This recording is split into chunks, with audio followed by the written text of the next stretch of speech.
নতুন ছদ্মবেশে অগ্নি আর কথা বিশ্বাসের বাড়ি। তো হ্যাঁ বন্ধুরা, জয়দেব বিশ্বাসের বাড়ি এবার ভাত পেতে এক এক ছদ্মবেশে যায় সকলেই। জয়দেবকে হাতে নাতে ধরতে বিশ্বাসের বাড়ি যায়।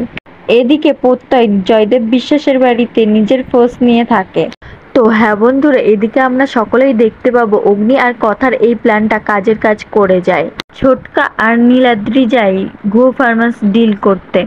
এদিকে বিশ্বাসবাবু খুব সহজেই ছোটকার কথায় রাজি হয়ে যায়। মিস্টার বিশ্বাস এবার কথার পাদে পা দিয়ে ফেলে। বিশ্বাস ডিলটাতে যে রাজি হয়ে যায় এটা ছোটকাকে ফোন করে বিশ্বাসবাবু বলে। বিশ্বাসবাবু এক সন্ধ্যায় পার্টির আয়োজন করেছে আর সেইখানে বিশ্বাসবাবু বলবে আমি গো ফার্মাসের মালিক। এদিকে ছোটকাকে চোখ বন্ধ করে বিশ্বাস করে নেয় বিশ্বাসবাবু, কিন্তু বিশ্বাসবাবু জানে না যে এটা একটা চোর ধরার ফাঁদ। অন্যদিকে কথা অগ্নি নিজের ছদ্মবেশ ধারণ করে বিশ্বাসবাবুর বাড়ির দিকে এগিয়ে যায়। তো হ্যাঁ বন্ধুরা, এবার কথা সবটাই জানতে পারবে, বিশ্বাসবাবুকে হাতে নাতে ধরতে পারবে। তো হ্যাঁ বন্ধুরা, তোমরাও কি এমনটাই দেখতে চাও? এমনটা দেখতে চাইলে কমেন্টে অবশ্যই জানাবে।